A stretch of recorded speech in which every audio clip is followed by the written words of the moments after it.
আমাদের তো চিন্তাভাবনাটাই ক্রেজি, তাই আমরা ক্রেজি ভিডিও বানাই। আপনারা কেউ ভিডিওতে দেখে এই সমস্ত জিনিসগুলো বাড়িতে করার চেষ্টা করবেন না।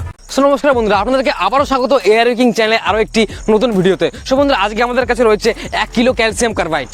সো এই ক্যালসিয়াম কার্বাইডটি আমরা জলের মধ্যে ফেলে দেবো এবং জলের মধ্যে ফেলার পরে সেখান থেকে নির্গত হবে কার্বোহাইড্রক্সাইড এবং অ্যাসিটোলিন গ্যাস। সো এবং এই গ্যাস দুটি খুবই ফ্লেমপূর্ণ হয়। প্রথমে আমরা এই সফেদটি আমরা জলের মধ্যে ভালো করে মিক্স করবো এবং তার মধ্যে আমরা ক্যালসিয়াম কার্বাইডটি ফেলে দেবো। এর ফলে যে কী রিয়াকশন হবে সেটাই আজকে এই ভিডিওতে দেখার বিষয়। তো চলুন বন্ধুরা, ভিডিওটা দেখে নিই। So let's start the video without wasting too much time and let's intro. So বন্ধুরা, জলটাকে স্টোর করার জন্য আমরা প্রথমে এখানে একটা গামলা নিয়েছি এবং গামলার মধ্যে জলটা আমরা স্টোর করেছি। তো এখানে আমরা এই সার্পোটাকে আমরা মিক্স করব।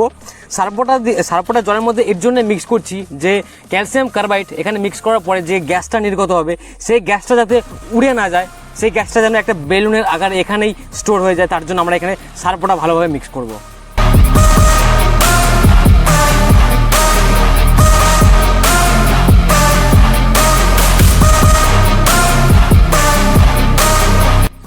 সো বন্ধুরা, সার্পোটা আমরা এই জলের মধ্যে ভালোভাবে মিক্স করে দিয়েছি।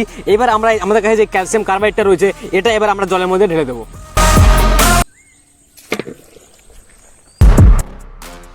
সো বন্ধুরা, আপনারা দেখতে পাচ্ছেন যে এখানে সার্পো মিশ্রিত জলের মধ্যে যখনই আমরা ক্যালসিয়াম কার্বাইডটি ঢাললাম, এখানে সঙ্গে সঙ্গে কার্বোহাইড্রক্সাইড এবং অ্যাসিটোলিন গ্যাসটি উড়ে না গিয়ে কীভাবে বাবল রূপে পরিণত হয়ে গেছে। তো বন্ধুরা, ভিডিওর প্রথমেই আমরা বলেছি যে আপনাদেরকে কিছু ক্রেজি করে দেখাবো।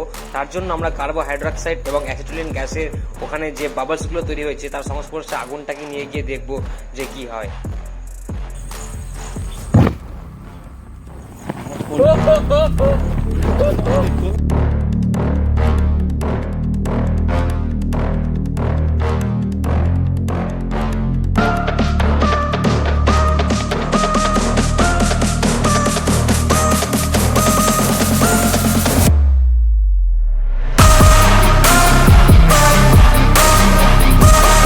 সো বন্ধুরা, দেখছেন এখানে কিভাবে আগুনটা ধরছে। এখানে